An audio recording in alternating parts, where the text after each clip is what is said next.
All right, what is up, everyone? It's Thomas with Real Broker here in St. Augustine, coming at you live every Wednesday at 8 p.m. We're going over the market stats, we're going over local news, and I'm going to answer any questions that you may have. So if you're watching it live, if you're watching the replay, make sure you tap that subscribe button. I screwed that up. Leave me a comment below. Sorry, I've done this so many times today. Leave me a comment below where you can let me know any questions you have so I can answer them. Sorry about that, guys. I've had a long day, but I got to say, it's one of those days that I'm sure you can empathize with me here, where you've had a lot of stuff and you've been getting it all done and you've been super productive and you just feel like you kicked today's ass. I kicked today's entire ass. And right now I'm like, hey, I showed up a little late to my live. I'm here at 8:05. Typically I'm here on the dot at 8 o'clock, maybe even a little after, maybe 30 seconds after, but still very, very close. And I don't feel too bad about it because we had a productive day, and I'm going to kick this live stream's ass now because I actually have a lot of things I want to talk about. So let's hop right into it. We got some cool things that I think are really important to note. And we always talk about interest rates, right? We talk about the market. And I'm learning a lot of things. I'm always diving into this information, guys, just because I want to be good at what I do. I don't, and actually, make good's a bad word. I want to be great at what I do. So I believe being great at what I do is being the knowledge broker and knowing what's going on in the market and understanding that and being able to explain that to people just like yourself.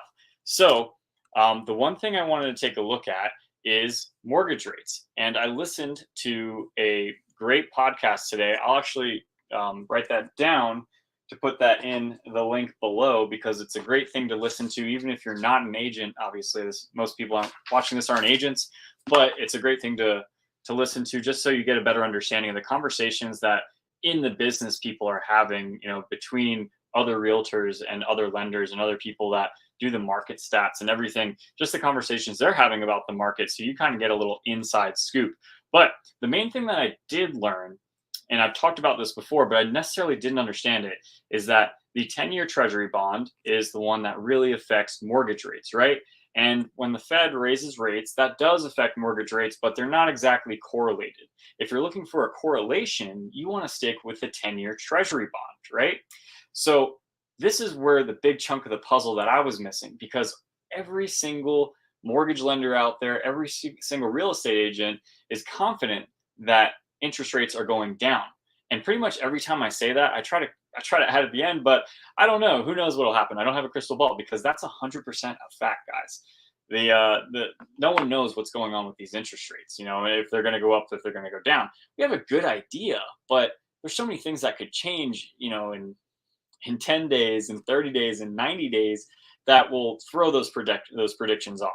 So the one thing that I think is really important and it helps people, the average person, kind of get a handle on where they might think interest rates would go is you look at the 10-year treasury, right? You look at that, you look at the rate there.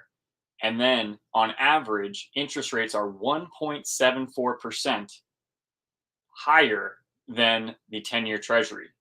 I didn't know that. Now, in today's, so the 10-year treasury is at 3.5. Let me see if I can pull that up here real quick, just so.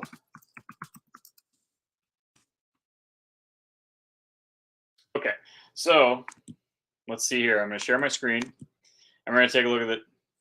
Okay, now they've changed this on me. Here we go. Sorry. Working with a new interface, but I'm kind of excited about this topic, so bear with me. Okay, so just because I learned all this stuff pretty recently. So 10-year treasury is at 3.462. So if you add 1.75 to that, let's just easy math, right? 1.75, that's going to bring you to 5.25. Wait, 1.7. Yeah, 5.25, right? So that's where people are so confident. And when they're saying that interest rates are going to continue to go down to the mid fives, is because we're really at 2.75 percentage points above where we should be today, which on average is 1.74% higher than the 10-year treasury. So there's a 1% gap there that they're trying to make the difference there. And that's where everyone has this idea that interest rates are going to continue to go down.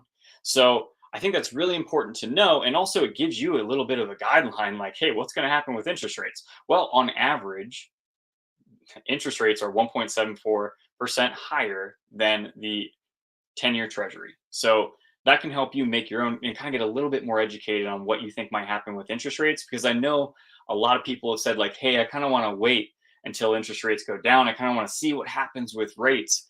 Well, no one knows what's going to happen with rates. I don't think we're going to see rates sub 5% ever again in our lifetime, just because we kind of see what happened over the past 2 years of, when you have interest rates that low for so long, what happens with the market here. So I doubt we'll ever see that again, but 5% is definitely in the wheelhouse. And I'm even more confident that I think it's going to go down to 5% just because of what I've been learning here recently. So I hope that helped out a little bit, guys. But let's go ahead and we'll talk about the market stats here. Oh, and there's also one more major market stat that we should talk about, but let's hop into the market stats here.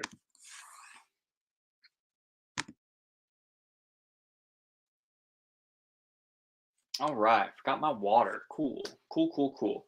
All right, guys, look, we got 6,249 active listings on the market today.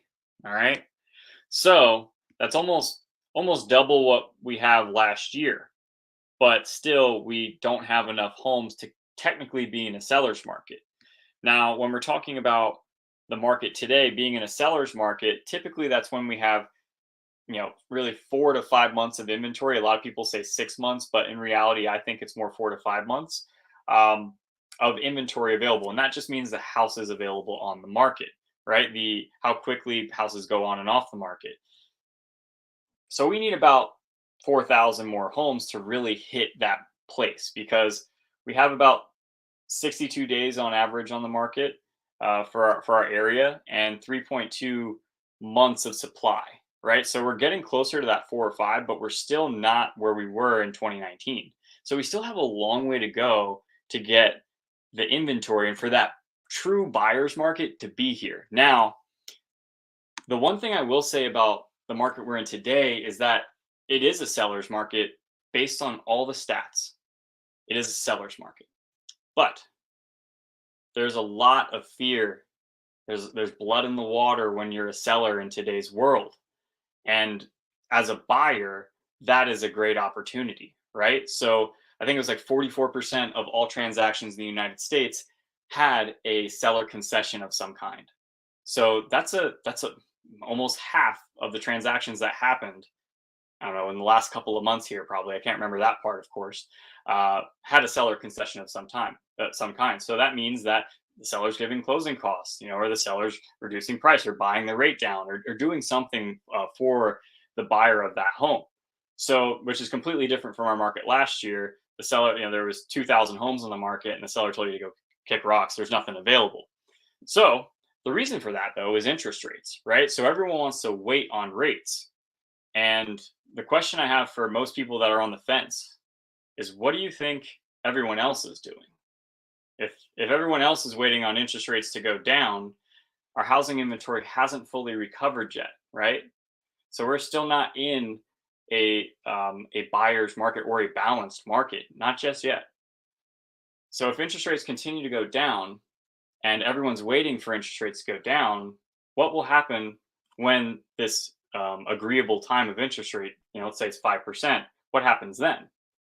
Well, everyone's thinking the same thing. They're going to wait till it hits a certain point and they're going to jump in there, right? So then the competition's right back here and we still don't have enough homes. So I actually just had an interview today with Chris Shee. He's the owner and co-founder of Mastercraft Builder Group, which is a northeastern Florida builder. They're centralized to here. They built 121 homes last year, and they primarily are here in St. Johns County. He was a wealth of information. He's looking at a lot of data, and he's super bullish on our area. That interview is going to be coming out here probably in the next week on what he thinks the market. He doesn't think prices are really going to go down. I think he just bought I think he said in the interview he just bought 49 lots at one spot and 80 lots at another spot, if I remember correctly. So he's buying property to build, and he's building homes in the $7 to $1 million range. So great. But either way, they actually won Builder of the Year for the entire state of Florida, and they're only here in St. Johns County. They built 121 homes last year. So if you're looking to build new construction, that may be the place to go, because after my conversation with Chris Shee today, Just seems like a solid dude. So let's take a look at the other market stats here, guys. Um, switch it here.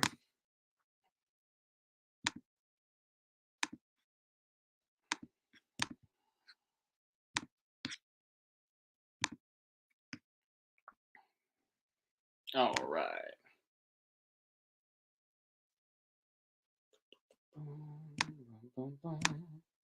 All right, let's take a look at the last 24 hours. Okay, new listings 198, pending listings 145. Contingent taking back up 49. So really one for one coming on the market, one going off the market.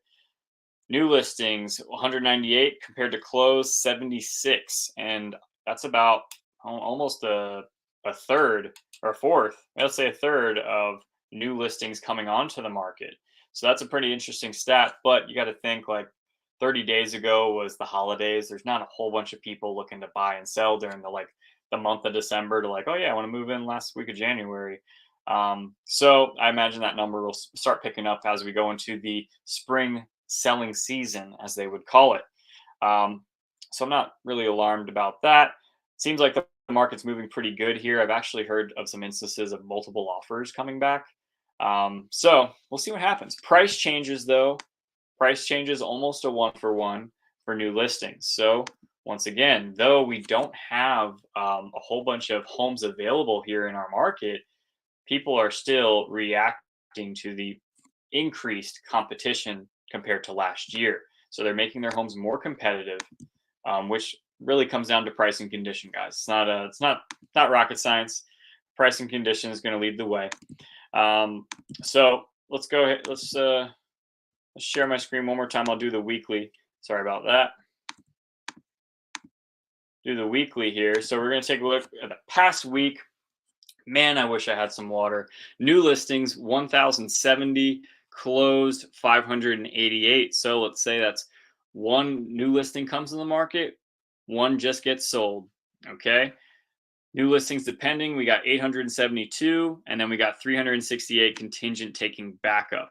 So the difference between contingent taking backup and pending is all the contingencies have not been completed on contingent taking backup. Pending, all the contingencies have been completed. In reality, most agents just put their once a contract goes on a house, they just put pending. A lot of agents don't utilize the contingent taking backup. So I like to group them together. So when you're looking at new listing versus those two, it's really a one for one. Price changes though, almost at 30% more looks like than new listings. So people that are on the market, they want to get competitive.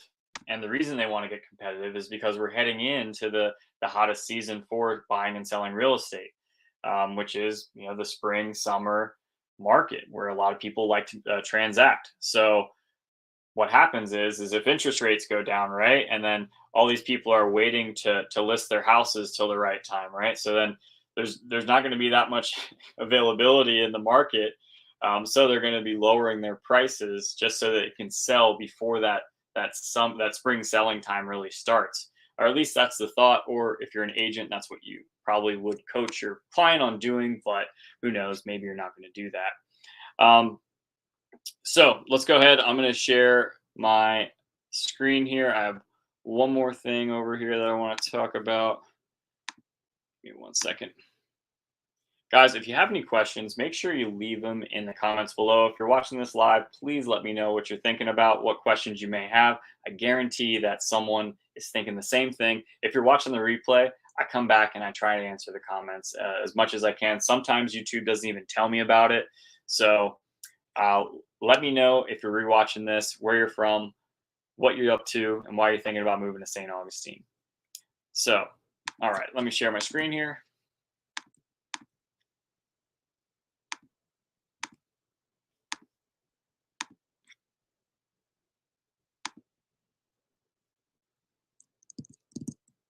All right, guys. Sorry, I was busy today, but I have all this here. Let me see here. Now, I've been covering this story. I think it's really important to talk about when we're talking about the teachers union here in St. Johns County. We're talking about affordability issues here in St. Johns County. And one of the biggest employers in St. Johns County is the schools, public administration. And St. Johns County teachers are protesting, calling it a work contract day. So they're only working 7.5 hours of the day. They actually chose to do it on a Wednesday, which is actually an early release day here in the county. So I don't know if it affected any kids. I doubt it really did. But teachers, from this article, teachers and parents are actually standing with them, saying like, "No, we got to get these guys more money. You see what's going on here in the county? Prices are high. If they want to buy a house, they need more money. And if we want our kids to have the best education, they need more money because what these guys are doing right now, they're working second jobs so that they can afford to live here in the county to do what they want to do, which is teach. And for one of the most wealthy counties in the entire state of Florida, to me, it's baffling that they can't come to an agreement. One of the conversation topics I had with Chris Shee today is that there was a half-cent sales tax rate, um, half-cent sales tax. What's the right word for that? Increase, and the half cent went directly to all the schools. So it's like you're talking millions of dollars over the next like forever amount of years, right? Because sales tax is forever. So why can't we figure that out to make sure that teachers get a little piece of the pie? I'm not an expert in political science. I barely got my degree from Penn State, but I would like to think that I'm slicker than a 6-year-old. Kind of have my wits about me. Seems like it's a pretty easy solution, but what do you guys think? Do you guys think that St. Johns County should pay these guys more? Or do you guys think that these teachers shouldn't have walked out on these kids? I don't think they walked out on anyone. They just didn't stay late or something like that. But I support them. I stand with them. Let me share my screen here.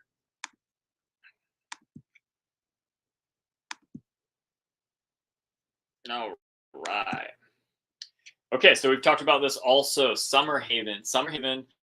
They've been affected by the hurricanes, right? So you can see here, this was actually all a road at one point. So, I mean, this is a really, really, really cool area of St. Johns County, and it's amazing that it's an engineering feat that they were able to build houses out there, honestly.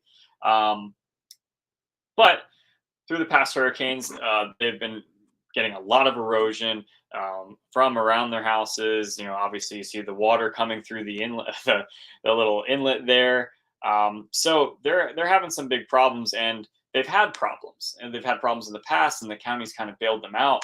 So now the county's talking about buying those homes, and they're trying to figure out what they should do, or if they send the Army Corps of Engineer out there to spend a little bit more money and do more work to be washed away in a couple of years.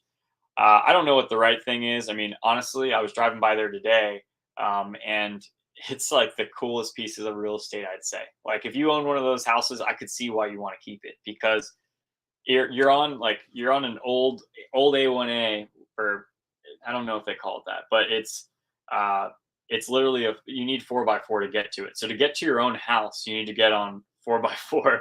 So you have 4-wheel drive, all-wheel drive, a lifted vehicle more than likely, just to get to your house. And like once you get up to that street, like it's like, hey, no one come down here unless you live here. And it's so secluded and nice because really there's no public access for a little bit on either way. So it's just a really, really cool piece of real estate. It's right outside like the Matanzas Inlet, kind of a little south of that. But the homes there are unique, and they have probably some of the best views. They're all on like stilts for the most part. So I think it's just so cool. So I understand why they want to keep it, but I don't know if we should all flip the bill for it. That's the tough part. So, what do you guys think? You think that they county should flip the bill for it, or that hey, you buy the house, it's kind of your house, your problem? I don't know. I don't know. So this is something that I talked about with the sheriff as well. So this is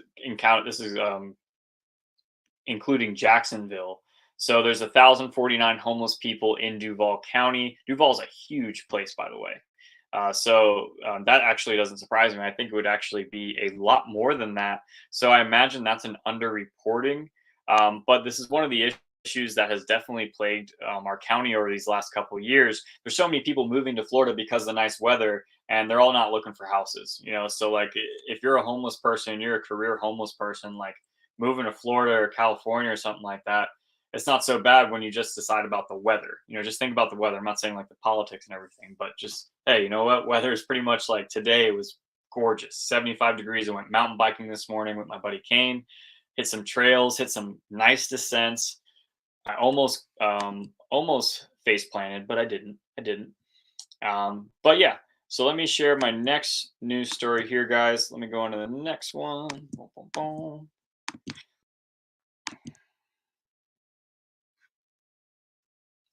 All right, now we're going to talk about Palm Coast. We're going to shift gears. I haven't talked about Palm Coast in a long time, but if you are looking for a more affordable option that's still very, very close to St. Johns County, and you don't necessarily want to be in the big city of Jacksonville, Palm Coast may be the way to go. They have a lot of residential area in Palm Coast, and this is just going to increase over time. Now, the one thing to know is you can see here, this is US 1. They already have a development over here called Sawmill Creek. So now they're adding an additional part of Sawmill Branch, which is going to be, I believe, all DR Horton in through here. Whereas the other one, I think, was a mixture of 3 different builders. DR Horton, I believe, has all this land, 493 units right on US 1 and Matanzas Wood Parkway, which will lead you to 95, which will lead you to the beach as well. Excuse me. So, what I want to talk about is that area there. So, we're talking about homes over on Palm Coast, which are on US 1. So, if you've ever driven on US 1, south to Palm Coast, you get off at the exit. It's Bunnell. So you get off the Bunnell exit. You're on US 1. You're going south, and you're probably a 10-minute drive to where you hit the northern part of the city of Palm Coast. And that whole section of US 1 is starting to develop.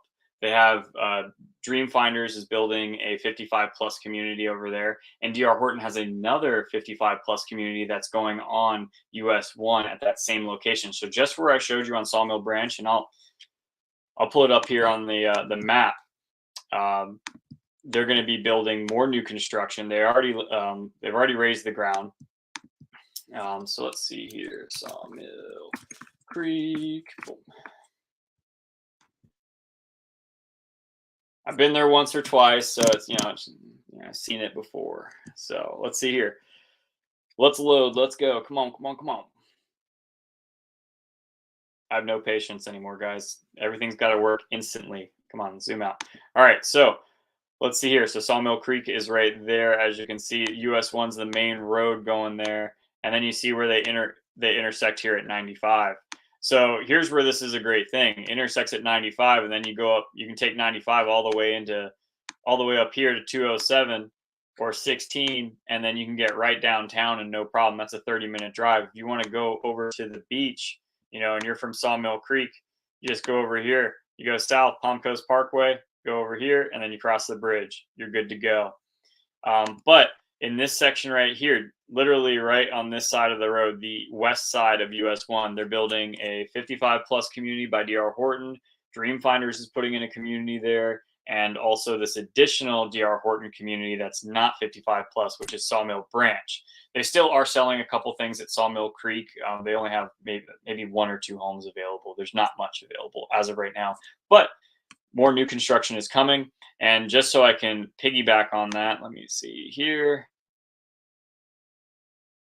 Here we go. So literally right across from Sawmill Branch, they're opening up a storage facility. So that whole section of US 1 is going to pop off. It doesn't really have a choice. There's nothing out there. So they're going to add something like this, which it's going to be self-storage, right? And then they're going to add a little strip mall probably with a coffee shop and a Publix, and it's probably going to come down the line. I wouldn't doubt it for a second. So it's prices, you're probably going to be starting in like the maybe low 300s, mid 300s for a new construction home, single family. So it's definitely something to look into, and probably the 55 plus section. They haven't broke ground yet, but they probably have cheaper options over there. So definitely something to keep in mind.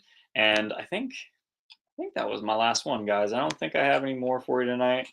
Oh, so actually I do have one more. Sorry about that. So we'll cover the one more. And this is going to be the last one. So if you have questions, fire them off below. Let me know, because I'm not going to be hanging around for much longer. So let's check this out here. So Palm Coast, again, I was down in Palm Coast. Dune restoration from MalaCompra to Washington Oaks begins Wednesday. They're looking to finish ahead of turtle nesting season.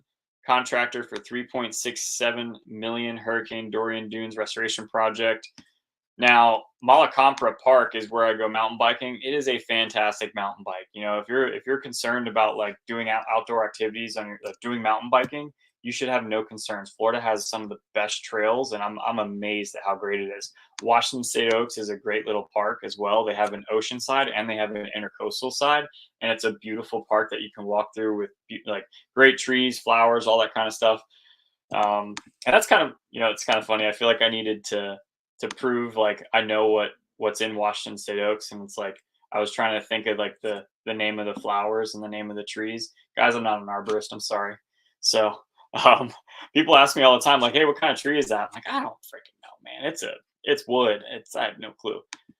Alejandro, let's go. Hey Thomas, love these live videos. Question for you: assuming money is no object, what would be the top 3 communities in St. Augustine for you? Just curious, man. You know what, Alejandro? That's a great question, man. I love you for that, dude. Thank you for showing up today. Yeah, so for me, I look at things and I'm all about building wealth. And I think buying real estate is one of the best ways to build wealth. So for me, if I want to buy a home that's going to one, provide the needs, provide what I need, right? And two, it's more or less about functionality, you know, and also be the price that I want to pay, right? So my whole goal in life is to limit as much expenses as I have and live well below my means. And that's it. And I can be super happy and travel and do whatever I want to do. So for me, there's really, let's say there's 2 communities that I would look at. 2 communities I'm considering right now are going to be, and I'll pull them up on the map here.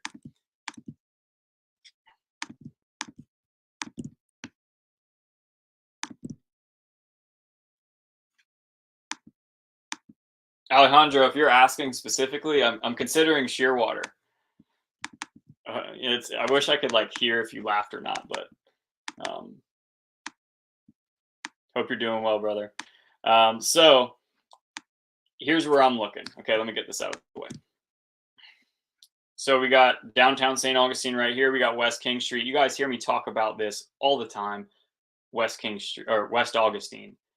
For me, I want to be in this pocket right here, just east of this railroad. So I don't want anything to do with that railroad. Like I want to be at least a block in. So I want to be from like really mid street here to this little. They got some really interesting pieces of land over here, guys.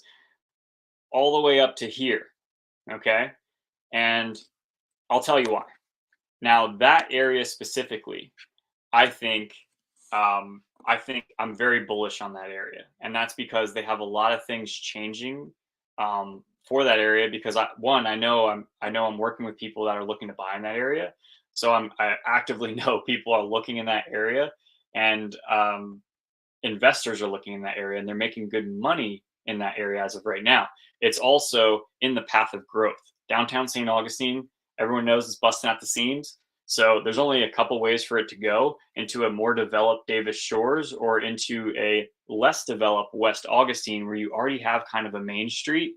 And that's also the other thing is the walkability. I really like to be able to walk places, like go out for a drink or go see a concert. So if I wanted to go downtown St. Augustine, probably be like a $2 Uber ride if I wanted to, but I could also walk or ride my bike down there and lock it up and then go back if I wanted to. Not saying I couldn't do it from where I live now, but it would just be like, 45 minutes and I'd be sweaty and it's just not a good situation. But then I just think with West King Street, I think that's going to blow up. They're starting to do things like every Wednesday they do West King Wednesdays, where they have like a street market, which is a really, it's just like a cool community kind of thing. So everyone that owns a business there comes out and, shows their stuff. And my wife goes to yoga down there. So also another thing, she can just walk right over to the yoga studio or take a bike or whatever. So I really like that area. They're putting a lot of new construction homes in that area. And yeah, you can get a great little house there. Now the second area, it's a long-winded question, or a long-winded answer. I appreciate the question. That's a great question. And if you have any great questions like Alejandro, leave them in the comments below. I'll be sure to get back to them as soon as I can. All right, so The next neighborhood, and I've talked about this before, is going to be St. Augustine South. Now, I put a couple families here in St. Augustine South. I think it's it's one of my favorite neighborhoods, just because you get a good piece of land. Yeah, it's septic, but that's not that big of a deal, honestly. It's just you know a regular thing here, in my opinion. You have two boat ramps in this place, so if you have and you can, it's no HOA. So if you have an RV, you have a boat, any of your toys, you can leave them on your yard. I'm not saying like I like the look of someone leaving a whole bunch of stuff on their yard, but I like the idea that no one can tell me what the heck I can do with my property. So for me, I'd keep it nice, nice and clean, and probably keep my boat in the back and yada yada. But I like the ability that I can just do what I want, and if you have a problem with it, it doesn't matter to me. So also they have 4 miles of intercoastal you have access to. So if you want to go kayaking, which is right up my alley, go right out there. And then if you really, the location of St. Augustine South is fantastic. I mean, right down, so Flagler Hospital's right here, right at the intersection of US 1 and 312. Obviously, you got the beach right there. So all you got to do is go over 312 Bridge. You're in the beach at 8 minutes, probably. Downtown St. Augustine, same thing. Go right up the street. If you need to get to 95, you can just pop right over to 207, and then you just right over to 95. So yeah, it really, in my opinion, and then also the pricing in both of these neighborhoods. So they're not too far apart, right? So here's the West King area I'm interested in, right off of South Dixie and 207. And then here's St. Augustine South over here. They're not too far apart. But both of the pricing in those neighborhoods, you can find a great home under $400,000. So that's just what I like, and yeah, I think both of those areas I'm very bullish on, because everything that's built today is in an HOA. So every community, 9 out of 10 communities, are going to be HOA communities, and there's a population of people, myself included, who are not. I live in an HOA now, which is funny, but I'm not a big fan of it. I put my trash cans over here, someone gets upset. Put them over there, someone gets upset. You can't please everyone. Yeah, I like both those neighborhoods, and I think no HOA neighborhoods are going to be a rarity here in St. Johns County, especially as the tourist industry starts to expand here. I mean, I've heard them talking about like this just being a full-on resort town. So, and it's kind of moving that way. So, long-winded answer, but I hope that helped, Alejandro. Alejandro, Shearwater's in that list. That's number 3, baby. All right, let's see here. Fred. Hi, Thomas. What's a good area for someone who wants to minimize exposure to hurricanes, tornadoes, and flooding? Would be okay with having to drive a little further to get to the beach if necessary. So I'll just pull up the flood map here. The main thing to know is like really, because the average wind speed here, I think, is like at the highest between 120 and 130 miles per hour. No, at the average, not the highest. Sorry. So all the homes are built to the code to withstand that. So worrying about like hurricanes and your house blowing away, it's not a big deal. And if you can buy a home with impact windows, then you're even in a better situation. But a lot of people just have covers for their windows, if they even cover them. Most people don't do anything. Like I have covers for my windows, and I've never put them on. So in terms of the wind speed, most people aren't worried. The flooding is the bigger issue. So the flooding, you just want to know, and any home that we go under contract on, if it's a resale, I just send it to you, because it's something that's important for you to know. Are you going to have to carry flood insurance on the property or not? So what you want to do is you want to go to, and I'll share my screen here. I can keep all this stuff saved. So let me share my screen quick. Boom, boom, boom. So what you want to do, and this is a national database, guys. You can use this wherever you want. It's not just like I have like this special little tool. It's for everyone. It's the FEMA flood map. Oops, sorry, wrong one. Let's see here. So we go to FEMA. All right, so I'm going to put in an address of my recent listing here, which is in St. Augustine South, which has a good mix of non-flood zone, stuff in flood zone X and stuff in flood zone AE, where you need to be worried and you will be required to have flood insurance. Okay, now this thing's tripping. All right. Okay.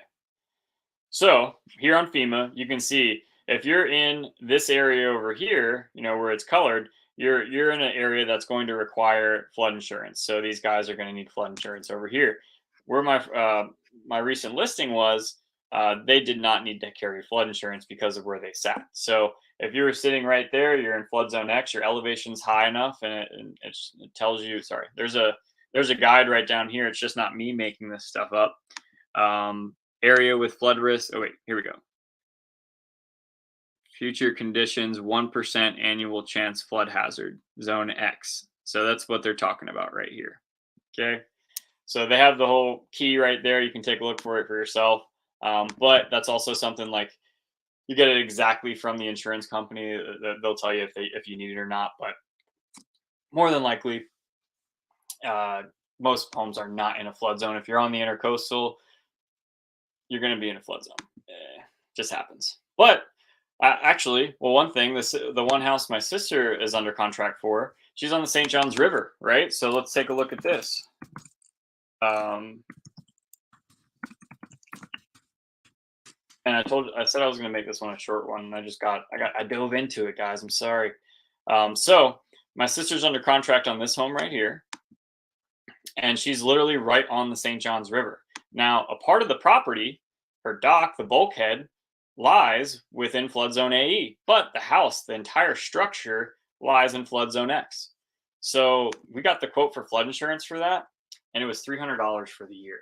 So they were like, sign me up. That's not a problem at all. $300, and they're living right on the river. But that's the St. Johns River. That's not tidal water.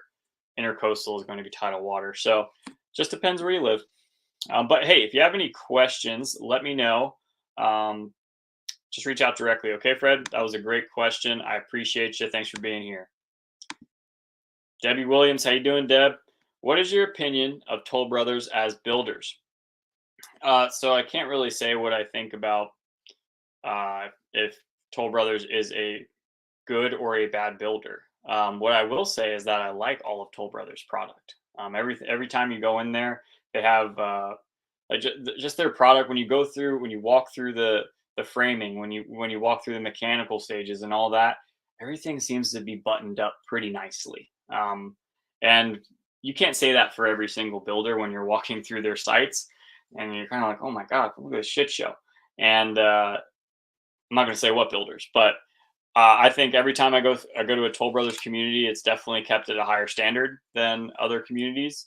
I think they deliver a great product, and dealing with them as an agent is great as well. So that's my personal experience. I hope that helped you out a little bit, Debbie. Let's see, Alejandro back in here, my guy. Hope you're doing well out there. Oh, the Augustines. Hey, Thomas, love your videos and nice shirt. What? Wow, the Augustines. Look at these guys. Now, the Augustines are probably the coolest family in Jacksonville. Jamie is Justin, who is my videographer's wife. She's a sweetheart. Let's see here. Hey, Thomas, love your videos and nice shirt. What do you think about Palencia? Trying to convince my husband to move there one day. Are they still building new homes? I don't think Justin's a Palencia guy, honestly. I don't know if they can contain the beast, of what Justin is at that Palencia location. But Palencia is a great community. It is. The fees are up there, I would say, compared to other communities. But location-wise, it's just north of downtown St. Augustine. It's not that bad of a drive. You're on US 1, so if you need to go anywhere, that's not a problem at all. The one thing I will say about Palencia is, like, if you're deep in the neighborhood, it's going to take you like 20 minutes just to get to the gate, which for me, that would just because I drive a lot, just kill me, and I know Justin drives a lot, so that would probably kill him too, because he'd have to drive an extra 20 minutes just to get to the gate, and then 45 minutes to an hour, but thanks for being here, Jamie and Justin. Hope you guys are doing well. Hope Nuggy calmed down. We were with him today. Fred, thank you guys. Awesome. Thank you guys. Appreciate you being here. Looks like we had a good bit of people in the live today. So hope you're all doing well tonight. I'm going to sign off for the night. Have a great night. Until next Wednesday, I'll see you then.